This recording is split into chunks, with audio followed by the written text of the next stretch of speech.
Inter. Carnet de campagne, Philippe Bertrand. Delphine Lefebvre-Guittel, bonjour. Bonjour. Delphine, vous dites et vous écrivez sur votre site « Je suis né dans une ferme en Normandie dans laquelle mes ancêtres ont toujours cultivé les céréales. Je me souviens de la douce chaleur des soirs de moisson, de la paille fraîchement coupée. » Oui, tout à fait. Et puis, vous avez eu une vie professionnelle parisienne et stressante. L'un ne va pas sans l'autre. Et vous avez ressenti le besoin de revenir à vos sources, à vos racines. Tout à fait. Je suis née dans cette ferme où depuis au moins 1700 on y cultive les céréales, donc de génération en génération. Aujourd'hui c'est mon frère qui cultive la ferme et moi c'est vrai que je conduisais pas le tracteur, j'avais toujours même un petit peu peur de faire des bêtises avec mon père. Je me disais si je casse du matériel, tout ça, donc en fait j'avais plus un attrait pour la ville que pour la campagne à cette époque-là. Et là, avec la naissance de mes deux enfants, j'ai un petit peu revu un petit peu ma vie. Et puis là, effectivement, je me suis dit, finalement, la vie que j'avais pendant mon enfance, c'était sympa. Et si je pouvais offrir ce cadre-là à mes enfants, ce serait bien. Ouais. Et de ce fait-là, je vais aussi revoir ma vie professionnelle.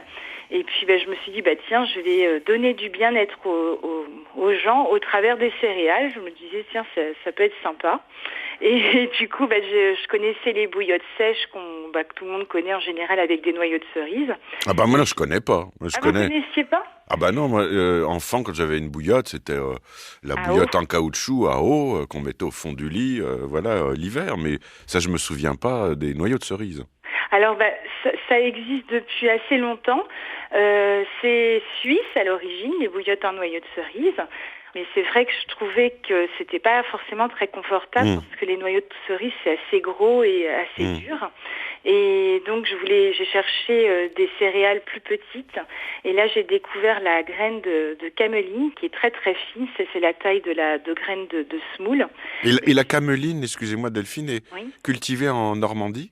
Alors, elle peut être cultivée en Normandie, mais moi, habitant en Picardie maintenant, je l'achète à un agriculteur bio qui est en Picardie. D'accord. Parce que par contre, on la trouve que en agriculture biologique. Alors, c'est une céréale très ancienne. C'est une céréale qu'on produit en général pour son huile, parce que l'huile de cameline est très très riche en oméga 3. Et elle est souvent cultivée avec les lentilles, en fait, parce que la lentille a besoin de tuteurs pour pousser. Et en fait, la cameline sert de tuteur pour la lentille. Donc, en général, c'est une culture mixte. Alors, vous inventez la Dorlote, qui va être prix de l'innovation 2013, double médaille de bronze au concours Lépine 2012. Voilà. Avec votre société Parfum de Campagne, vous êtes dans une couveuse d'entreprise au quartier Étouville à Amiens pour démarrer.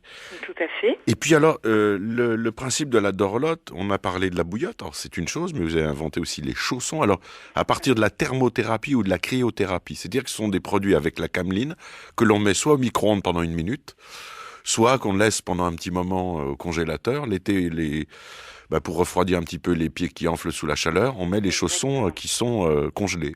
Voilà, exactement. Donc là, ça va être l'effet de la cryothérapie. Ouais. Alors, ce qui est intéressant en plus, c'est que c'est pas un froid agressif, c'est un froid très doux parce que les petites graines, elles restent indépendantes les unes des autres, ce qui fait que ça permet de bien envelopper le corps tout en étant très doux. C'est un terme qu'on n'emploie plus, jadis on se faisait dorloter ou on dorlotait.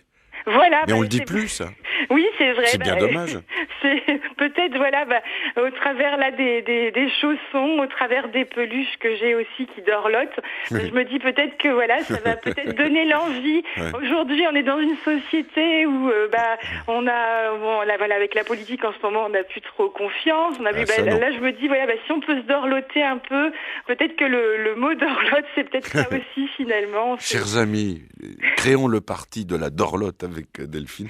Voilà, pour l'histoire quand même sociale et économique, d'abord, vous êtes vraiment, et vous revendiquez un produit 100% français, vous faites appel à des personnes en insertion, des couturières à domicile qui ont été pour certaines licenciées de leurs usines de confection.